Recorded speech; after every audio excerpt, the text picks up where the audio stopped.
Steve, I just thought we'd get together today and have a bit of crack about, well, the local elections, politics, what's going on. You know, we've been the leadership team now at the Town Hall for the last couple of years, so there's probably no better man to sit opposite and chew the fat with for a bit. So yeah, we tend to do it in private, in our own conversations, or in the group room, or all the rest of it. Yeah, I think it's a great opportunity for people to have a listen to the type of things what interest us and why we do what we do. I think that's it, and I think I was just keen to give a bit of a window today, really, to where our minds are on things for people who won't have time to talk to us between now and the election and everything else. But yeah, probably just have that sort of natural crack, that natural conversation that we often have, but do it in front of people, and I think that's really important. Yeah, it's been really evident, actually. I think it's one of the reasons that we've got such a diverse candidacy list this year, that we, our efforts to sort of give people a real idea of why we do things, a real version of ourselves. The reasons why I certainly got involved locally, after being here 20 years. Let's start there. Let's start there. How did you first get involved? Because we weren't political mates at the time. No, I don't blame me for that, obviously. Well, you wouldn't, would you? But, come on, tell us a bit about that, because I don't know this story, so it'll be interesting. Yeah, probably a lot of people don't. I don't tend to share it hugely. But yeah, I've always been a Labour member, and was sort of really, really interested in Labour through all of its leadership guises, from being a student. And then about 10 years ago, I've worked in a number of different fields that sort of had social care or education involved in that sort of thing. So I was always really, really found myself in a role naturally that considered other people. And that was always my life, whether it was through voluntary stuff, whether it was through sport, whether it was whatever it did, I tended to always lean towards things, and that naturally leans us towards the Labour Party in all its different guises. What happened is when I came to Spennymoor, it was around 2004, I think, when I came to Spennymoor, worked in education, all the rest of it, and then in around about 2013, 2014, I was diagnosed with ulcerative colitis, which is a form of Crohn's disease, and became really ill.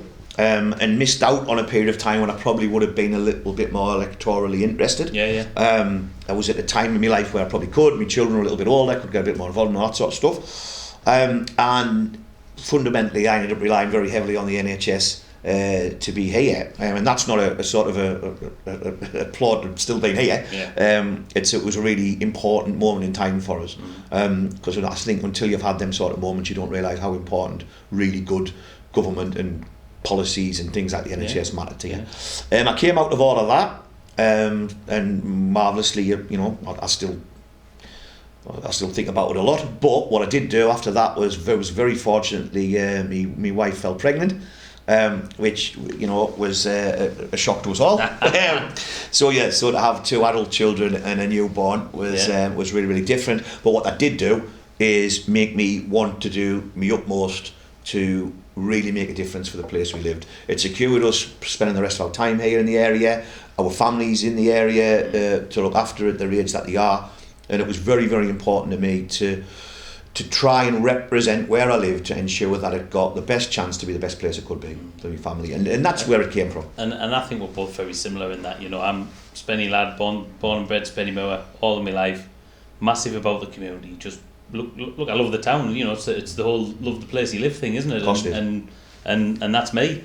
We haven't had a family yet, Sadie and I. But that's on the cards. So that could well be on the cards. I've just said that in public. That's dangerous, mate. That's probably more dangerous than any political thing I'll say. Yeah, that was interesting. That could be on the cards. But you want that. You want it to be the best place. Well, I mean, we've written it. Yes. We've written it. So let's just. I remember saying it. The best place to grow up in and the best place to grow old in, and that's the crux, isn't it? And that line came from exactly what I've just said. Yeah. To watch a newborn and my wife go through what she did when she had Poppy, to then having my parents hit an age where they rely on me and us, and doctors and all the services that everybody talks about. And I just think you do hit that point in your life where you think, actually, can I make a difference here? Might not be able to solve everything, but can I make a difference to make my family's life better and fundamentally everybody around us better?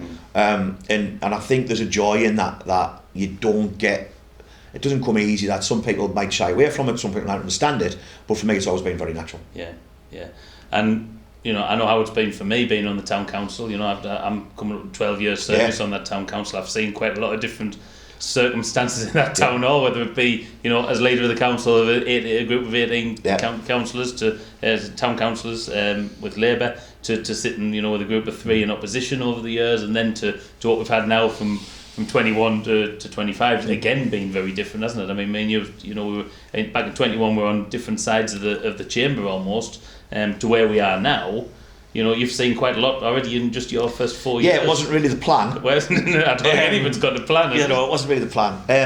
I say that, but it probably was. I mean, as far as I'm concerned, I believe that having a town council that's outward facing, that is working for the people, and that has people with similar values on it at local level, that's how town councils are effective. That they engage with the public properly, they don't sit behind closed doors, and they certainly don't limit themselves to what they can achieve.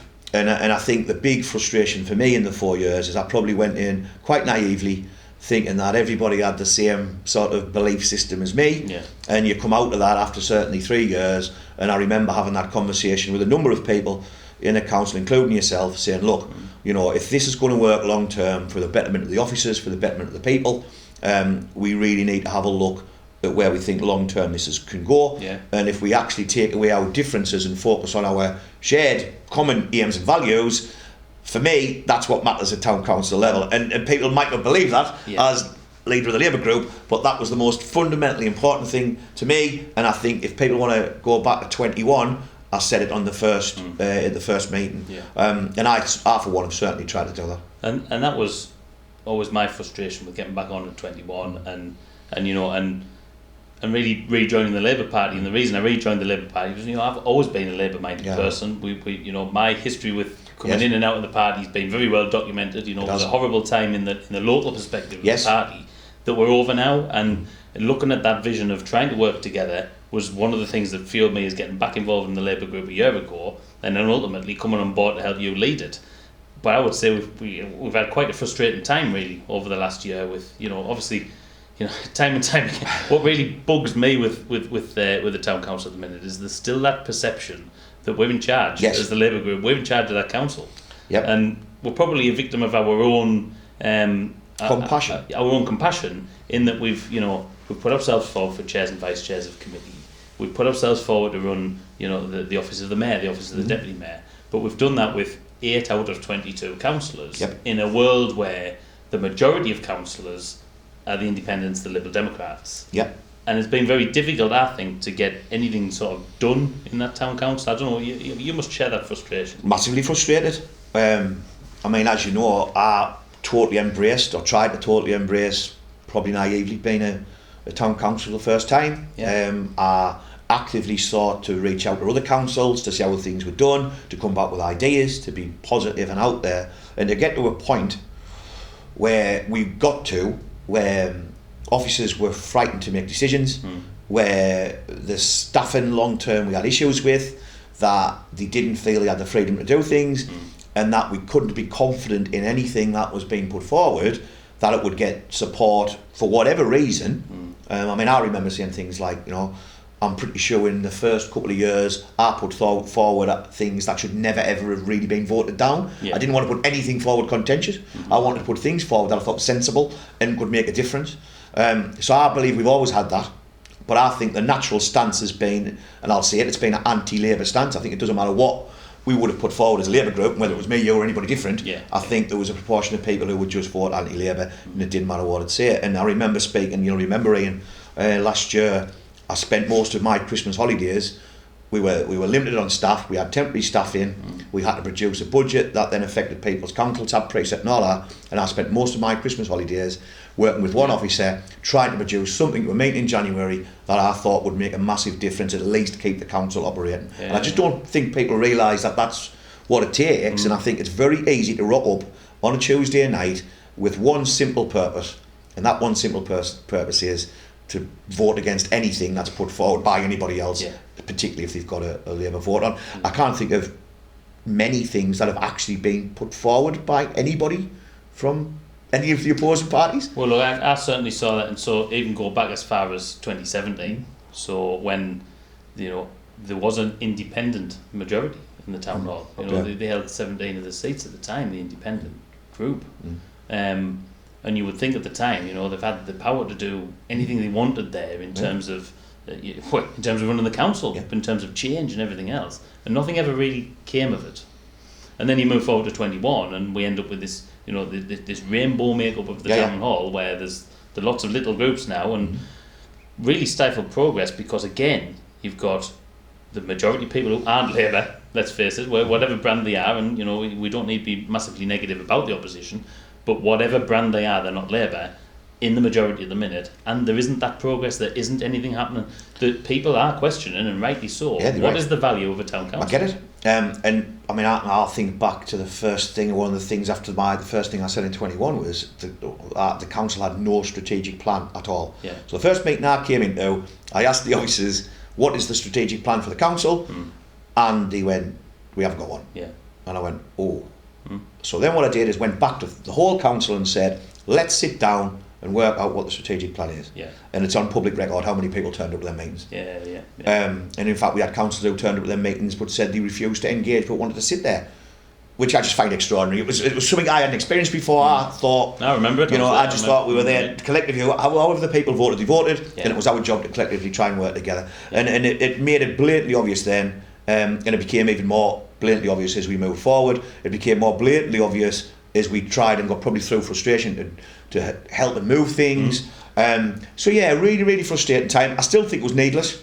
Yeah. I've said that at the time. I think people made caricatures of people's existence when they didn't really know or want to find out about it. They made views and decisions and opinions about people without really, you know, actually sitting back and taking a look at what we were actually focusing on, which was things for the people of the town. So yeah, massively frustrating for me, and that's why I think this election is really, really important. It's why I'm sitting here. That's why I've put myself forward. It's why we've worked tirelessly to get, I think, a brilliant bunch of candidates. And I'm not a huge sort of follower or advocate for how people operate on social media, but to see some of the things people have put out is just beyond me. I find it amazing. Let's talk social media, because you know, you've read the stuff that recently has been put out by you, but look at the prolonged campaign against me on social media. I mean, it's ultimately fantastic, really, isn't it? And you know, I use that in the truest sense of the word, fantasy. It's like some of the things that have been brought up by me over the years, against me over the years, are just utterly ridiculous. And social media has almost become this pit of being able to say whatever you want without having somebody saying, well, actually, that's not true. And being really scathing and horrible about people who are just trying to do a good job for the community. I remember in 21, very shortly after being elected, somebody who's now a good friend of mine came to me and said, why in the world would you be a Spennymoor town councillor? What they have to face is toxic. And we've had that when we've tried to recruit guys to stand, and you're right, you've touched on it. We've got a fantastic team here of 17 candidates wanting to stand for the town council. The biggest fear was what people might think of them on social media. Some of that might have been an association or whatever the link is with you. Some of that might have been with me. Some of that might be with the council. Some of that might be with the Labour Party. All I say to people around all this is, you know, if anybody wants to find out, come and have a conversation. I'm more than happy to talk to anybody about anything. And I think that's where I was going with it. Social media is not real life. No. You know, we've knocked on thousands of doors over the last 6 to 8 weeks. Yeah. And it's not real life. You know, people aren't stood on the doorstep saying the things that they're saying on social media. No. It's just not there. People are nice, they're reasonable, they're talking to you about policy, they're talking to you about what you want to do and the plan for the town, and it's much different, isn't it? Yeah, I mean, there's always been, for whatever the long-term reason for it, whether it reaches back to COVID and people's concerns about what went on there, right back to the Spencer scandal of years ago and trust in politics and all that. I get all that. Yeah, I get that, yeah. But, you know, realistically, what we're talking about here is Spennymoor Town Council, the town here, what its place is within the county, you know, and how we want to be seen across the region and how we want to be seen across the country as people. And that to me is where it's at. And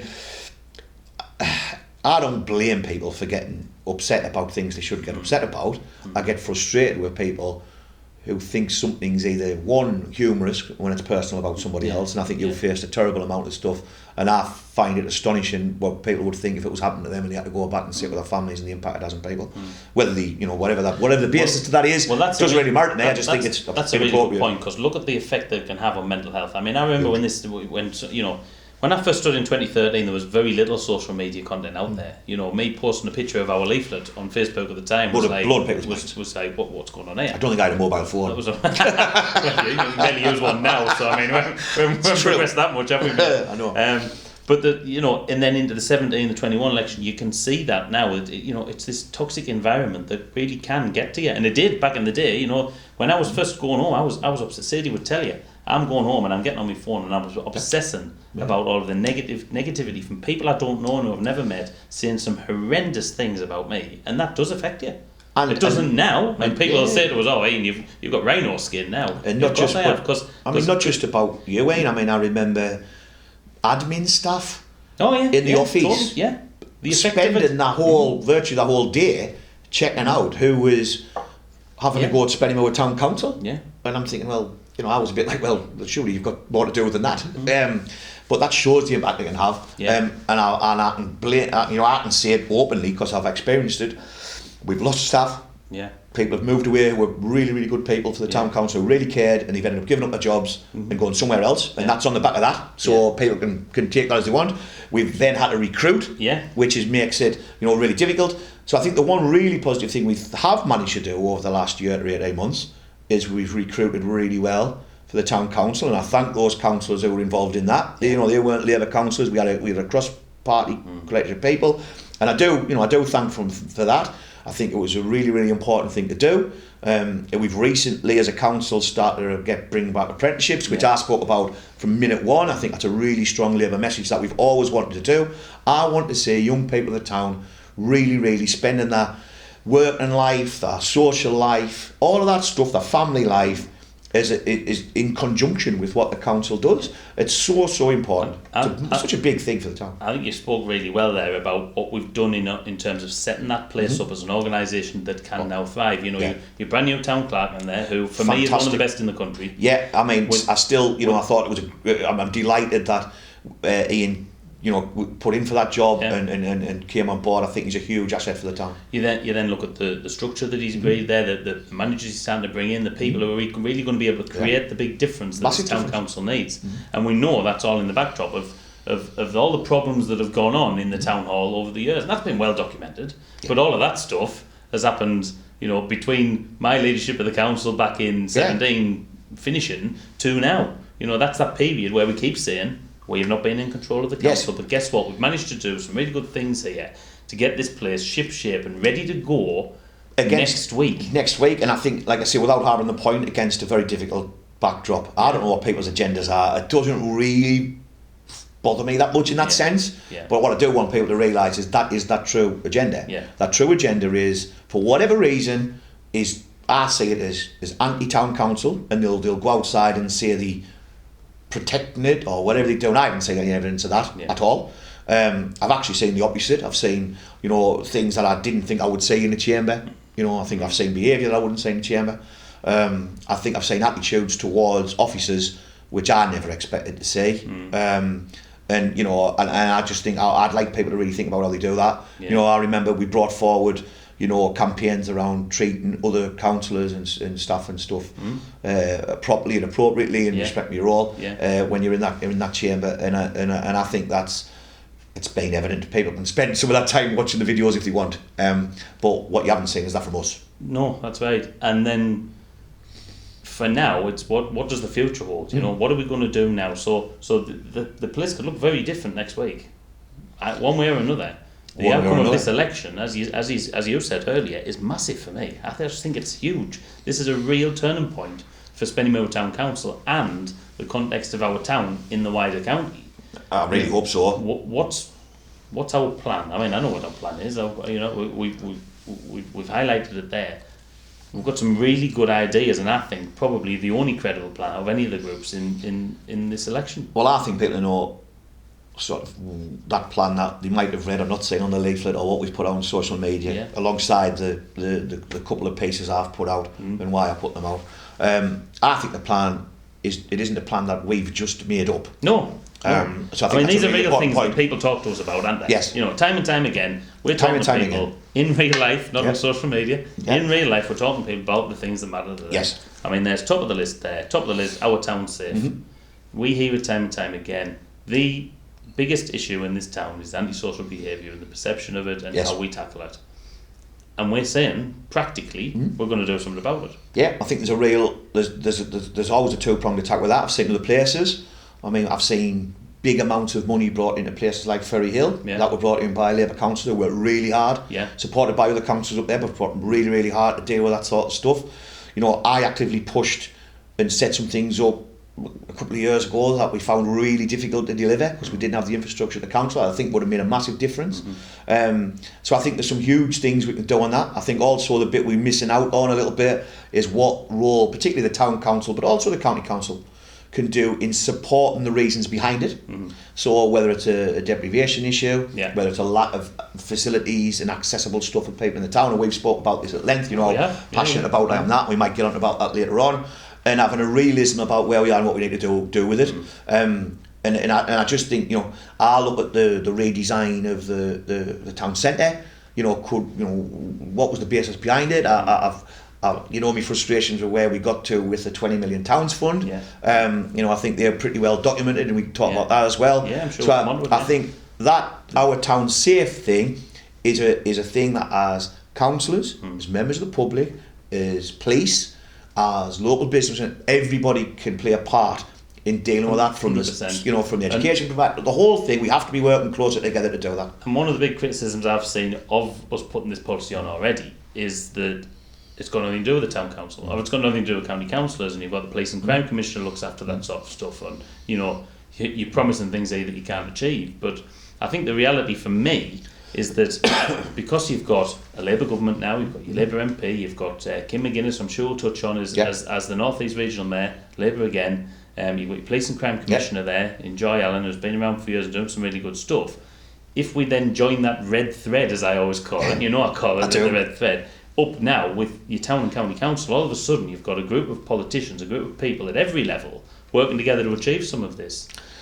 Localism's huge. It is. In that, because we will have some slight differences across County Durham or across the region, but fundamentally we in the north, we in the northeast. We have shared beliefs and values, and we probably also have shared issues across, and a lot of councils across the whole area will talk about things like antisocial behaviour or violence to women and that sort of stuff, and these things are intrinsic. And I know from the work, particularly that Joy's done and Kim's done, and what we would like to do in terms of what the county council could do, the fundamental, most important thing to that working is to have people right at the grassroots who understand locally what they're about, so your ward members who have a real understanding and get that information and message into a place where the people who make the big decisions can do something about it. Working together in a joined up cohesive manner. And there's probably only our group can promise that. Yes. Because of everybody else who is involved in the political community world, we fit into that better than anybody else, and that's where I certainly come from. That is one of the reasons I came back into the party. Because I know what it's like being out there as an independent, and it's important to talk about independence. I think it is. Now, when I did it, I was purely independent. I was voting on my own. When I won that 29 by-election, voting on my own with my own mind and everything else. But it is difficult. You're out there, you're isolated in the world, and unless you are willing to make those connections and work together with other people, then nothing does progress. And I think extrapolate that across what I've seen from the set that we've got at the minute. You know what I'd say. I mean, and again, I don't want to be terribly negative because I'm not being that. I'm just being real. I mean, I just think spending a number of years hearing a group of independent people say they're not a group in one council, but then operate as a group in another council. It was, to me, just absolute fantasy land. Strange. And I think there's a lot of that. But, I think ultimately, being as a party, being as we are, being as a group of credible, professional, like-minded people, a good group of 17 here now. Really some of us, like myself and you, are standing for the county council, others standing in various parts of the town. This is what will bring this plan alive.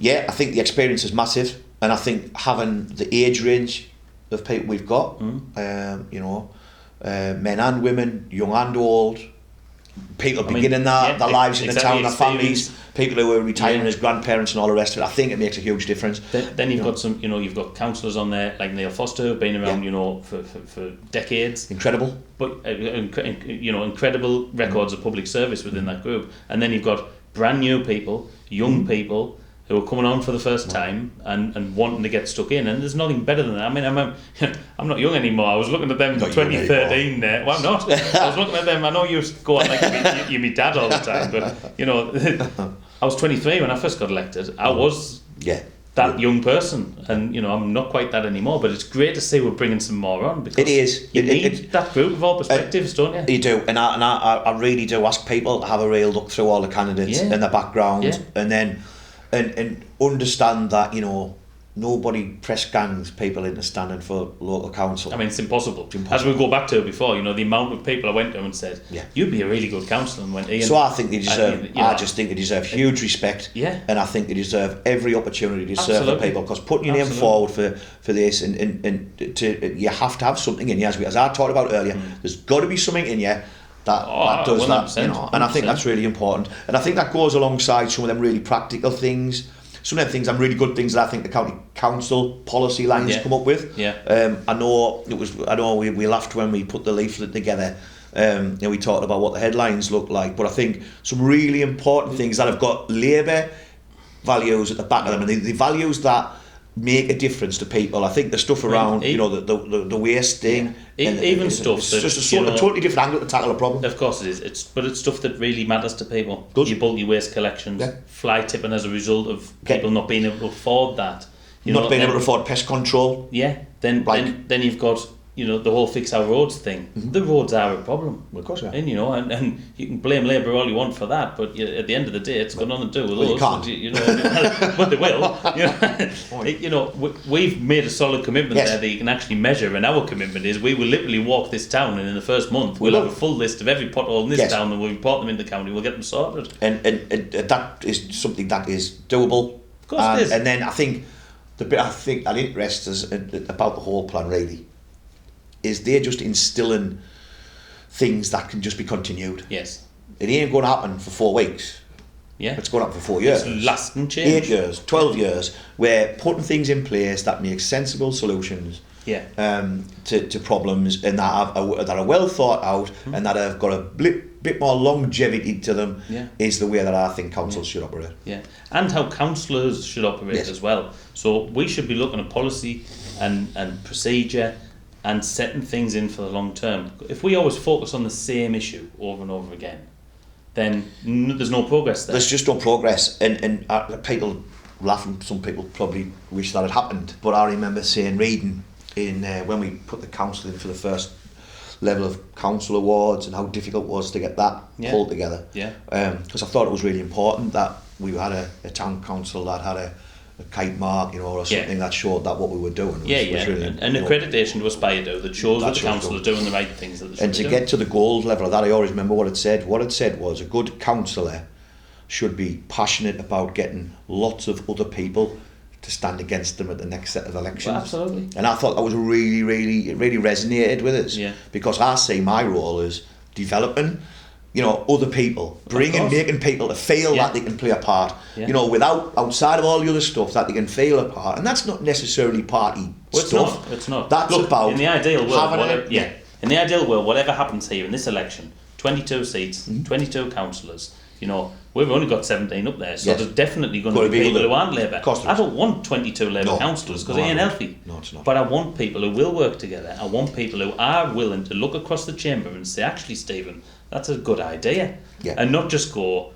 well, it's come out of your mouth, so guess what, I'm not putting my hand up for it. And that's the difference. It's a massive and none of that's party political, mate. That is just community. And that is just trying to do a good thing in this town. Yeah, and it's also understanding, I think, a little bit about how the systems work. As you go further up the ladder, anybody knows that to make policy change or make change happen, you have to work cross-party. It's just the way, the nature of what we are. And so, for all, my heart will always be in the Labour Party.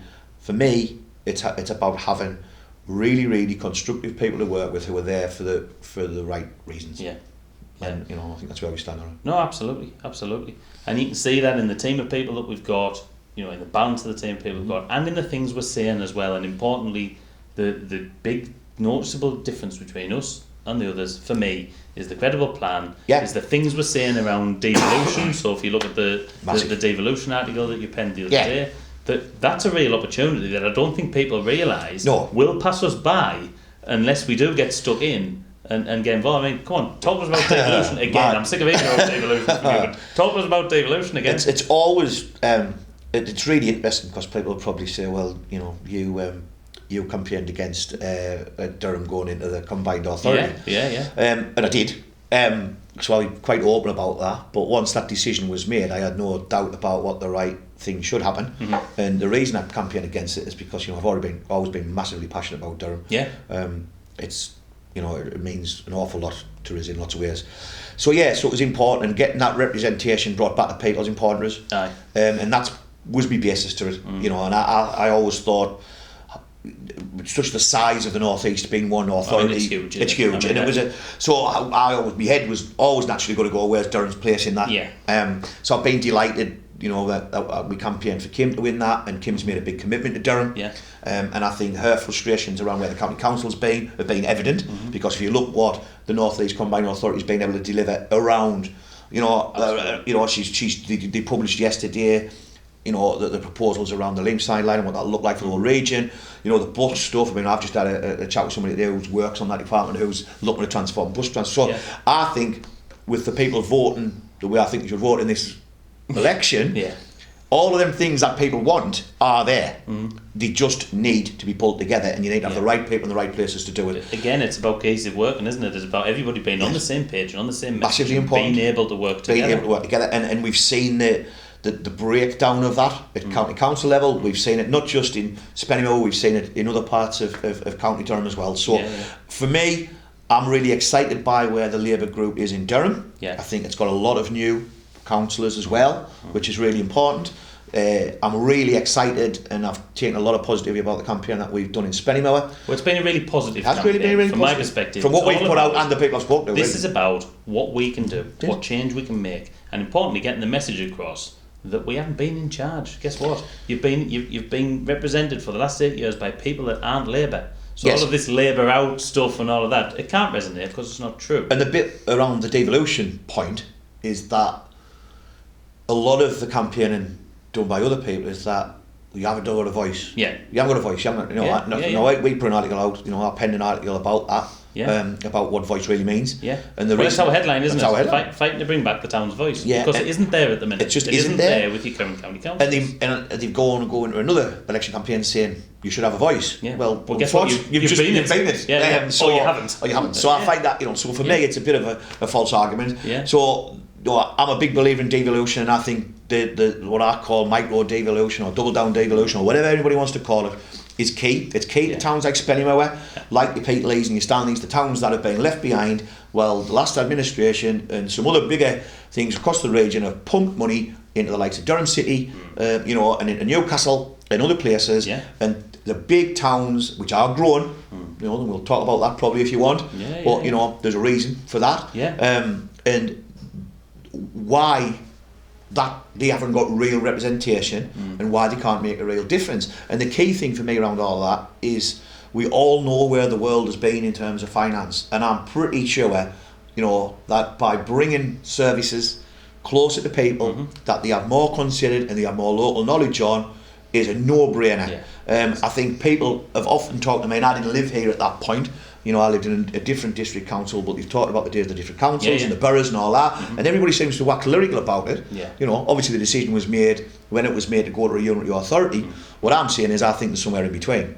And I think the relationship between the unitary authority and town councils is massive. I do. And I think it's key, and I think that's how people understand or become more related to that town council. It isn't just about a few hanger baskets, party in the park, a fireworks display. This is about local services where you can have close to you real representation, and that real representation sits in a policy framework that goes right the way up the chain. And it's about, and for me it's about, look, I get my council tax bill for like everybody else. So do I. And I'm paying £260, around about £260 a year for Spennymoor Town Council. And all I think every time I say that is, well, what value am I getting as a taxpayer from the town council? And you're right, you touched on some of the services there that are great, your party in the park. They're the front-facing ones. Of course they are. But it's about making that value more. And I think that's where we can go with this. I think that's where a Labour majority town council would go next. Yes. By looking again at what that value for money is and making sure that when you get your tax bill through, you go, actually, I'm paying £260, but all these great things are going on in this town. And I think we've got real potential to do some of that sort of stuff. I do, and I think at the same time we get rid of some of the anomalies that sit there. Yeah, I'll do the grass cutting argument. I do it all the time. Yeah. I watched one of the town council workmen cut a piece of grass on that side of the road, and then I watched the county council workman come over there and cut the grass straight on the other side of the road. And then living somewhere in the middle, and then over there somewhere. The association. So there's definitely there's complexities that don't need to be there, and I think. I firmly believe, particularly town councils and obviously parishes at the level of where they are in the size of them, but particularly town councils, one like us at 22, these are big organisations, and they need to take responsibility for things. Absolutely. And they need to be prepared to take on some of the responsibility that sits on councils like Durham County Council. And Durham County Council's got some big priorities it's got to think about, the issues in social care, issues in education. These are big things to get your head around. Regeneration, all that sort of stuff, jobs and all that sort of stuff. What I'm saying is, I think there's an opportunity for us to ease the burden, the financial burden. For me, they can bring it down the line a bit, employ people locally more, do all the things that people used to talk about when they know the person who's clearing the town centre. I don't see that as a really difficult argument to have. Ultimately for me, the people of Spennymoor are the best people to ask about issues in Spennymoor. Without a doubt. They are. And they're the best people to be delivering on those issues, and so it's that no-brainer of having those local services delivered by the town council in an effective manner, as you suggest. This isn't a double taxation issue. No, this is a fact. The opposite. It's exactly the opposite. It's saving money on the overall tax bill, and that has to be the way forward. But I think you can only do that with strong political leadership that isn't stuck in the minutiae at the minute of all of the infighting and everything else. You've got to have that solid majority of people working together. And a clear vision from further up the chain for that to happen. Yeah. And out of all of the things, I firmly believe that's come down the line from this current Labour leadership and government. Their commitment to devolution on all forms is unwavering. And the issues around funding county councils and all that sort of stuff and where that goes, and I am in total agreement with them that the devolution issue is how we get money better spent in the places it needs to be spent.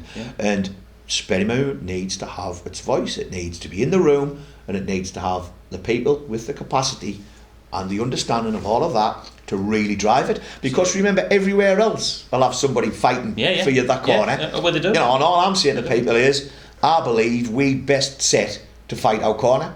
I firmly believe that I wouldn't be selling it.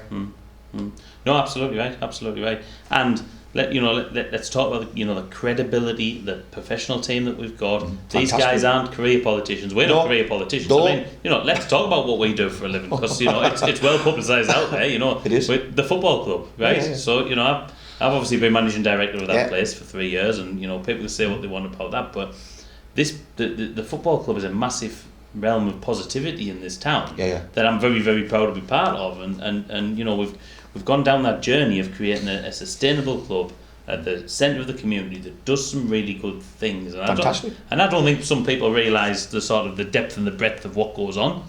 No.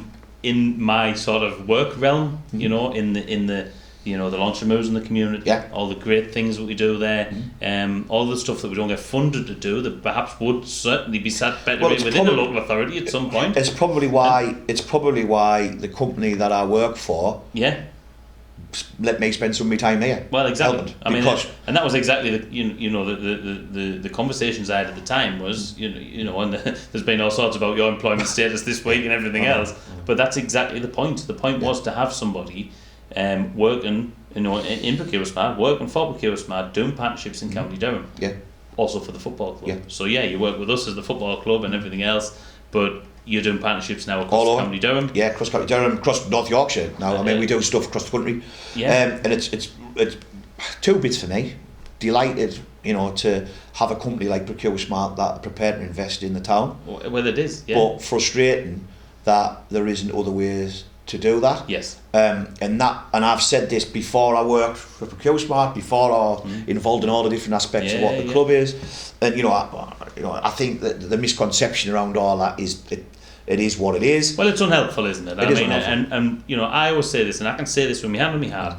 My entire life is devoted to this town, whether it be my work piece as part of the football club or everything else we do on the side, on evenings and weekends and everything all else. that stuff that's not in me 37.5 hour contract. Oh, absolutely. And it's all about improving this town. And I just think having us as elected members again, on both the town and the county council, would complement all of that. And that's the important thing. I think people on social media, and we'll go back to social media, are keen to hit us over the head with the fact that we're involved in somewhere like the club. But in actual fact, it's a massive complementary piece to our work in the town. I mean, I spoke about this long before I was ever involved in much of what the football club did day to day. I never really saw all of that. I came to the match and saw people and stuff like that. But even I remember way back when looking at budgets for the town council. To me, the football club is no different to the cricket clubs, the boxing clubs, the town band, the great organisations and the charities. And if people want to have a look, when I looked at the really, really rushed budget that we had to put together, all of them organisations had the same opportunity as the football club. And what I do know through the work I do is I see how much other town councils and county councils and local authorities put into their football clubs. And we go up and down the country, don't we? All the time. I'm saying all over the country. Down the country. You look no further than Leamington. Look at what Leamington are planning there. Extraordinary. For new grounds and all that sort of stuff. Sales, Marine. There's more examples than I've seen, and because they see the value of what is an affordable, an affordable form of leisure that brings a lot of money to the place that they live, that gives great recognition for the place that they live, and can make a huge difference. And we all know the passion for football in the North East. Well, it's huge. I mean, I touched on our beliefs and values earlier on. Football sits right in the middle. And the bit that's really interesting about, if you look at Spennymoor, I don't know, they're probably split 50-50 in terms of who supports Sutherland and Newcastle. But when they walk through the gate here, they're not talking about Sutherland and Newcastle. No. They're talking about Spennymoor Town and what it brings. And it's much bigger now than some people realise. Some people maybe haven't been here have not seen the difference that has been made, and let's talk about them. Brad talked about us the other week in his piece to the football club. Brad Groves has been an inspirational piece in terms of that development of the club over the last 16 years, without any doubt. There's a man who is County Durham, but he isn't Spennymoor specific, putting a lot of investment into what is essentially a town council facility. So you've got a fantastic town council facility now that is not owned by the club, but has been developed into, and I remember the thing back when Brad first came in 2009, the place was crumbling, to what it is now. If you walk through those gates at the Brewery Field now, you're seeing that development, you're seeing that, but you're also seeing the wider community input now, the wider impact around the community. Look at community meals. I mean, that's a project I launched 2.5-3 years ago now, after the community association had it. We're now putting out up to 100 community meals every week, straight from the kitchen of the Brewery Field, for no profit or anything. Why? Because it's the right thing to do. And I think them projects are the bits that probably people do. I don't know whether people pick on that or not. I mean, what is interesting, and I'll say it now, I mean, I've spoken to a lot of the volunteer drivers and the people who do that, and that's what it brings, and I see what it brings them, for the people who volunteer around the club. The club has a lot of volunteers. As part of my role, I touch on them, to the big sponsors and businesses that we try and attract to both to Spennymoor and to the club.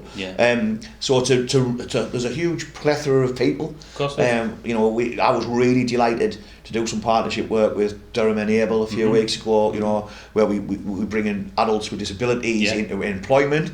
Fantastic. And I don't know whether people saw the piece that we put out on that. Really, really good.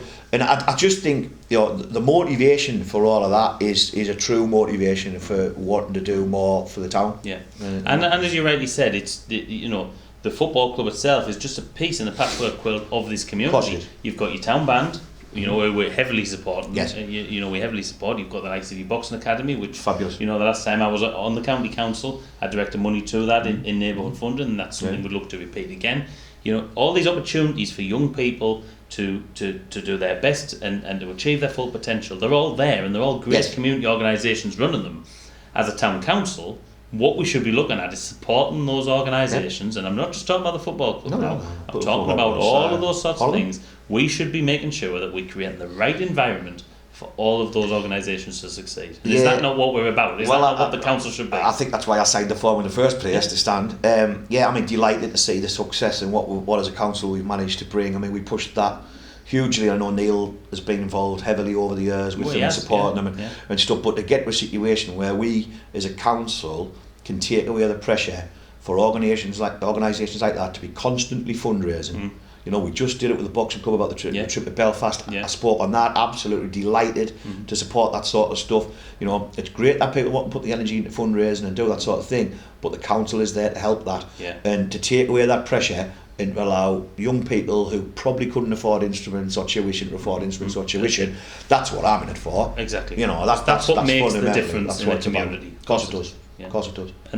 And we haven't really touched much on finance, and I think the financial side of things at the town council is really interesting as well. Very interesting. Because what people will say is, you want to do this, that, and the other. You know, great plan, guys, but how the hell are you going to pay for it?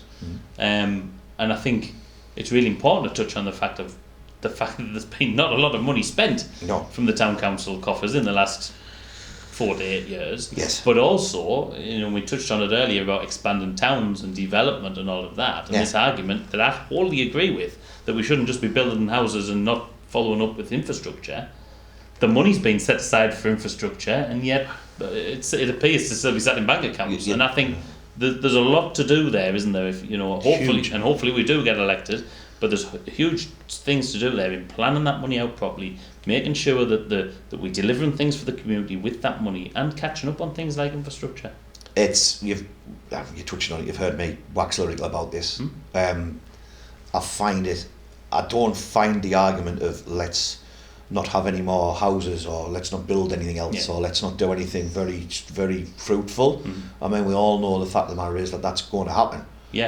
My argument is, when you elect somebody, it is their responsibility to ensure that anything that's happening like that is being done properly and is invested in the place. And it's responsible development. Responsible development that we have to hold them to account. We have to hold them, and we have to, you know, developers are developing in Spennymoor for a reason, and I touched on that earlier. Spennymoor is a lovely place to live. Of course it is. People want to come in. People want to live here. The numbers are obvious. They're absolutely obvious, and developers don't build houses if people aren't going to buy them, and there's none stood empty. So, but our job as the public representatives is to hold them developers to account and make sure that they're putting the right funds in the right places to ensure the infrastructure. More so than ever, and to do that, you've got to have a better plan, as far as I'm concerned, than going to a planning meeting and trying to get a planning application rejected that isn't fundamentally still going to go through anyway. Well, and that's the worry, isn't it? For the way the planning process is set up, is that you can reject a planning application. Sometimes it's right to do so, and I've done that in the past. But then, you know, you find that it goes off to a planning inspectorate. The planning inspector turns around and says, actually, that development's happening, and you've ended up losing your opportunity to have a real say in what the funds are that come into the community on the back of that. And that, you know, is the number one issue sitting. I haven't seen, and if anybody can, you know, I'm more than happy to have a conversation about it, and I'll do that publicly. I have no idea, as a resident of Spennymoor, where what I would believe, because they haven't published it, would be massive amounts of 106 money of the developments that have gone over across the last 8 years is sitting.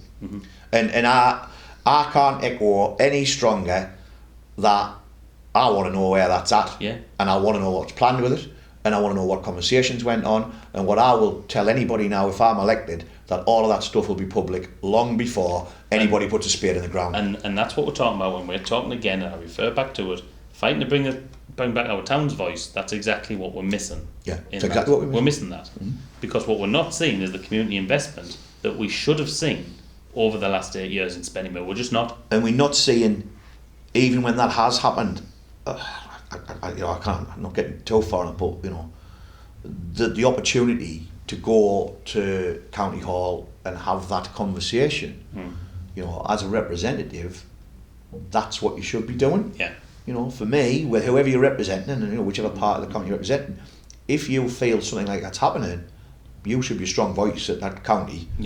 And I'm pretty sure that from all my experience of the bits and bobs I've done, I haven't seen that, and I'm pretty sure a strong combined Labour group would have a much stronger say that prevents that stuff. Don't forget, I've seen it. I sat as the county councillor for Spennymoor 2013 to 17. I saw it. You know, I saw the good use of Section 106 money. That money you get off the developers. You know, we expanded Oxclore School at the time. 4 extra classrooms in Oxclore School. Because guess what? We said to the developers who were building it, I think it was the Whitworth Park estate at the time, could be wrong on this estate, but I think it was the Whitworth Park estate. We basically said, well, you've got to put a chunk of money into expanding that school, and we want to see it done really well. And it was done really well. And that's an example of when you have a strong county councillor in place, a group of strong county councillors in place who get things done and make sure that you hold those developers to account. I also think there's a responsibility as a county councillor to engage with your town council and stuff like that. Of course there is. And in my 4 years, I haven't seen anything, because I have seen this in other places, I haven't seen any reports being brought from our county councillors back to town council about any issue that the county council, good or bad, is bringing forward. There's not one, people can check the video and tell us if I'm wrong, but I've not seen any county council stand up and say, this is what we're doing at the county council, this is for Spennymoor, this is where the town council can play a part in it. And I think that's one key thing we could change, that communication between county and town councils, and making sure that we're all joined up. And I think that's the beauty of having this team that we've got, this team of 17 really good, really professional, really credible people with a proper plan for Spennymoor, being joined up and having some proper communication, being able to feed ultimately into the policies that we're creating. What makes me laugh sometimes is this whole argument about the Labour whip. And, they're just told what to do by their great and glorious leader, and they always follow and they always follow what they do and everything else. It's just total rubbish. You know what happens here? You know, that 10-point plan wasn't written by a leader. Keir Starmer didn't write that. No, he certainly didn't. It was the 17 people that are sat round the table in the Spennymoor Labour group, and it was the 98 candidates that sat round in the county German Labour group coming up with the county plan. And all of the people out there talking. These people, representing the people, true representation of people. We're the ones coming up with these policies. No, it's not trickling down, it trickles up. And if you have a strong town council, guess what? It trickles up quite fast. Yeah, and I think that's, again, we touched on the devolution thing. You know how much I've pushed for that. I think Spennymoor's a great example. But I've spoke across the country of it, and I think it can make a huge difference. And I think there's other things,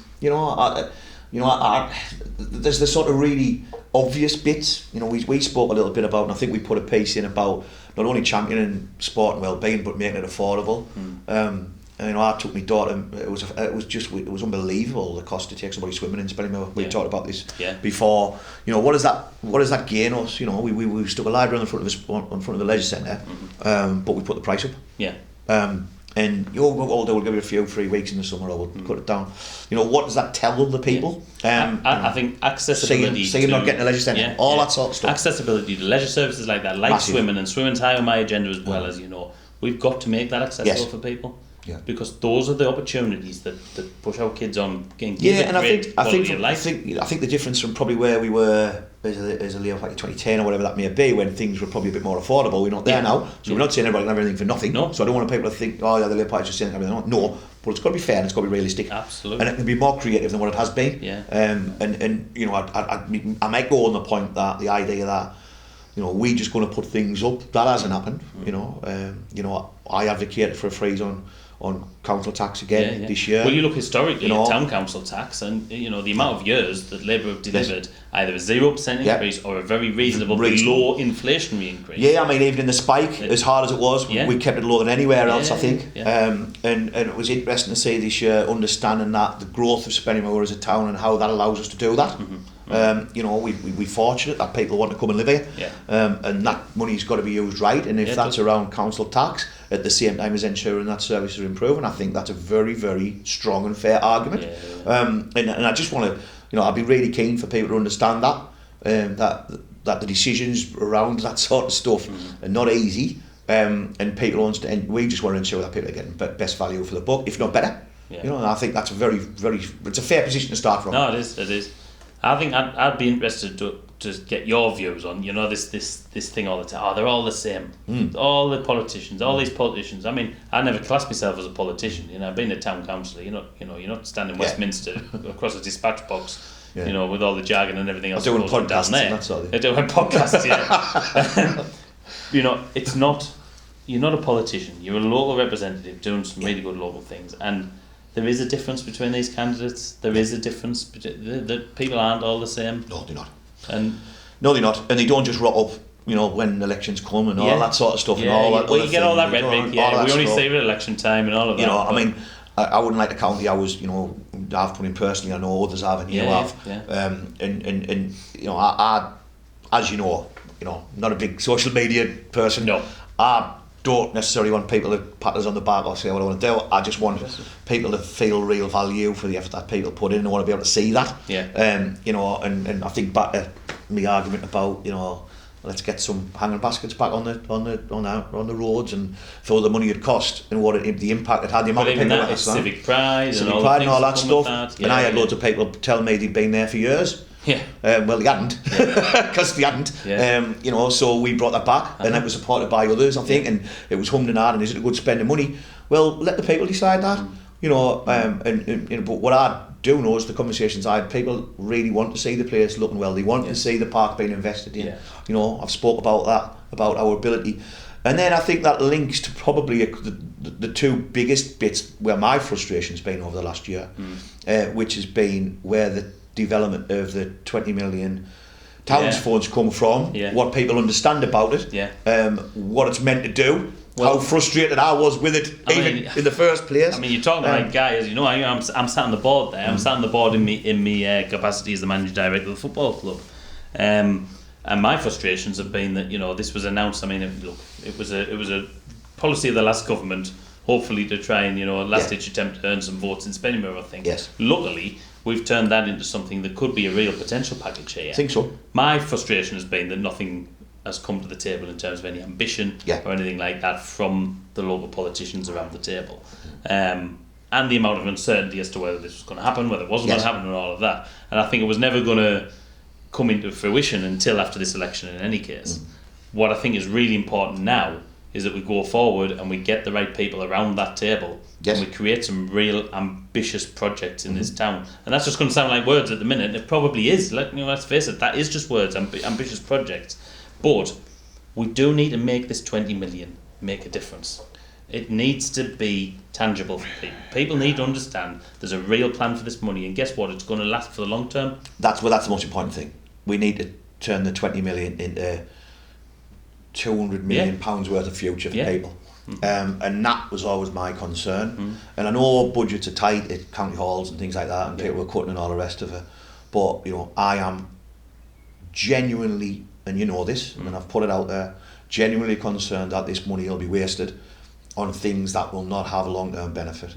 And I think for me the key to it is we see the £20 million as an investment fund, that the people making the decisions about where it's delivered are the people who understand how they can support that long term. I firmly believe that the town council should have had much more engagement in it. In other parts of the country that received this money, that money was given directly to the town councils to deliver. I think there's definitely been political point scoring around it, which hasn't helped. And I'll be open about that. And I think you need people around that table who have a ability to think long term about what the real needs for business, for people, and for jobs in the town is.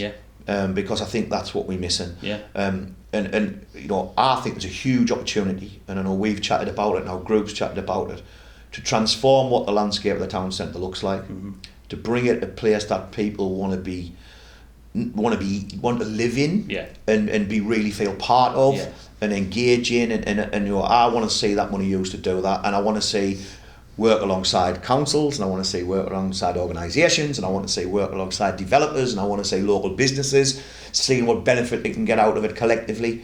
And I think that's that stuff around a business network, supporting a town's fund, being supported by a town council, and drilling forward ideas and plans that you can hold county councils and regional authorities and the North East Mayor to be kicking the door down saying, we need you to get on board with these plans, and that's how I see it. And ultimately having guys like not fix potholes. No, exactly. We can fix the potholes. We'll fix the potholes, but that's not. We don't need that to do that. We'll get some litter picked, but that's not strategic. And all of that sort of stuff. You know, I know I've been criticised for picking on the litter picking issue, but you know, that's a perfect example of if there's a recurring litter problem, let's find out why and let's get it fixed. Let's not go out and pick the litter time and time again, because then you don't move on to the next thing and you don't become strategic with that. And I think what we're saying is this choice now that people have got is, do they want people like myself and you on the county council who have that strategic vision, that ability, and the record of doing that? You know, the experience we've got in our job roles, in our lives around the council,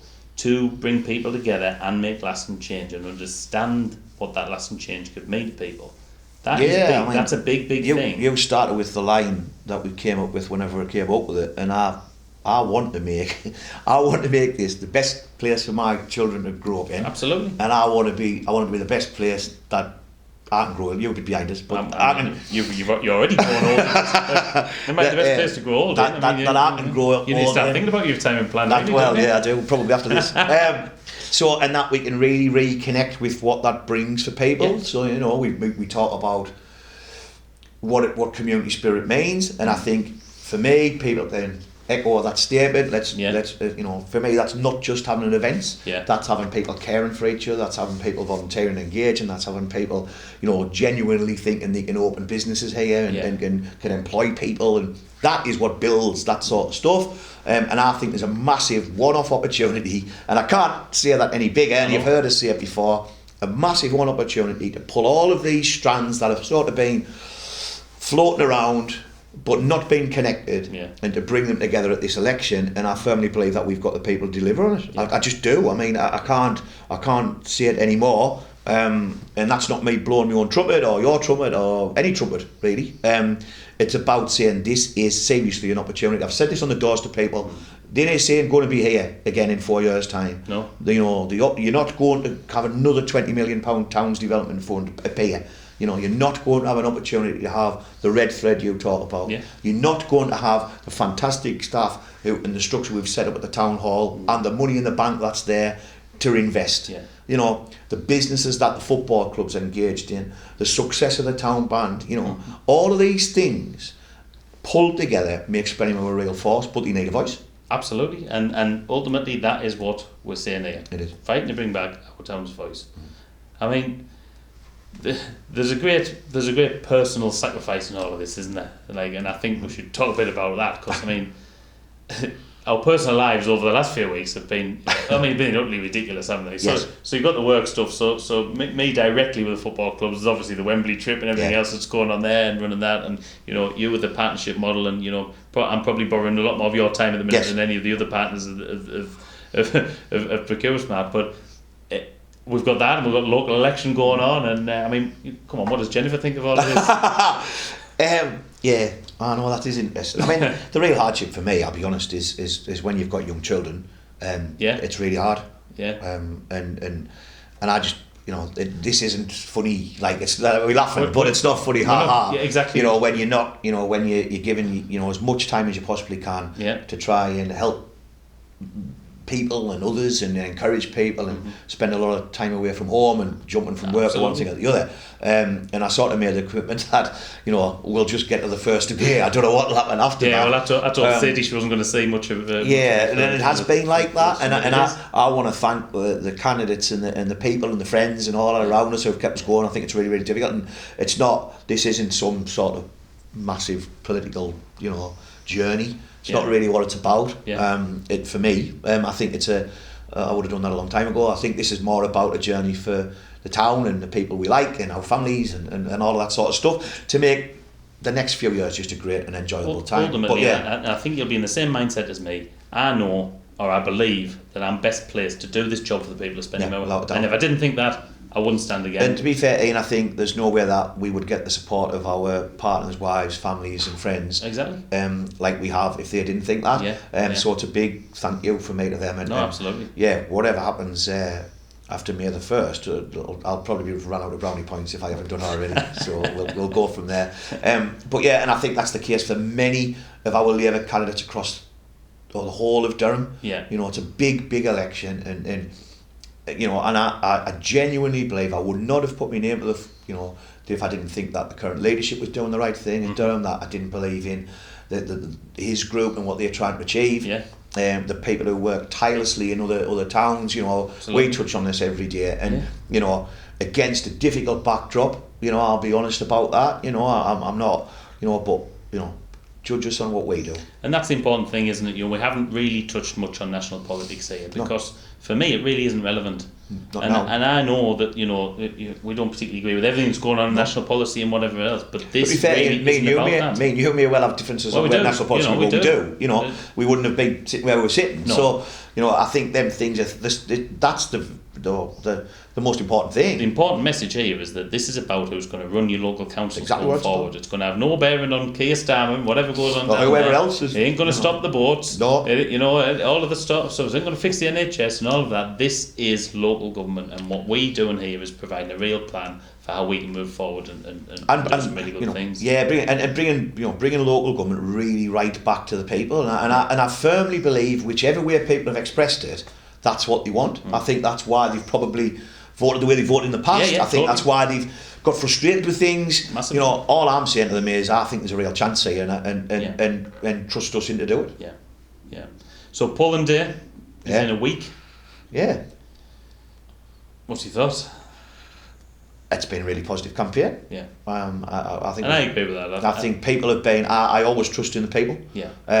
You know, outside of a couple of interesting voices and a bit of Facebook, even there, everybody I've spoken to has been reasonable. You know, even if they don't agree with everything I'm saying, has been reasonable, positive. Yeah. The vast majority of people are passionate about the town that they live in, and I think it's about harnessing that. Yeah. You know, using that as really harnessing that, and turning. You know, we've tried to run, I think, a positive campaign. You know, I know we spoke a little bit about our frustrations, what's going on today, but you know, you haven't seen me going out and attacking other councillors or other stuff. We need to, because that's not what it's about, is it? It's not my style. No. You know, I'd rather be judged, you know, in the chamber and on what I do and what I try and deliver. So, you know, for us, and I think all the candidates have been the same. You know, I think I firmly believe that we can make a real difference, and I just think we asking that hard bit, which all politicians do, is for people to trust us to do it. But also to see the value in putting a cross in your box on the 1st of May. Yeah. You know, all right, it might not be as exciting as you might think as in a general election, but it might be more exciting for Spennymoor. And very important. And I think if there's that appetite for change moving forward, we're with it. We're with that, and we are that change. And I hope people realise that. And I do hope, you know, come May the 1st, the cross is in the box for Labour, because it's this Labour team that will make the change we need to see in Spennymoor. And we've been open about the fact that if we don't, we'll be completely transparent and open about that. Yeah, you know, people can judge us in 4 years' time, and you know, not saying we'll achieve everything, but we'll try our hardest. Absolutely.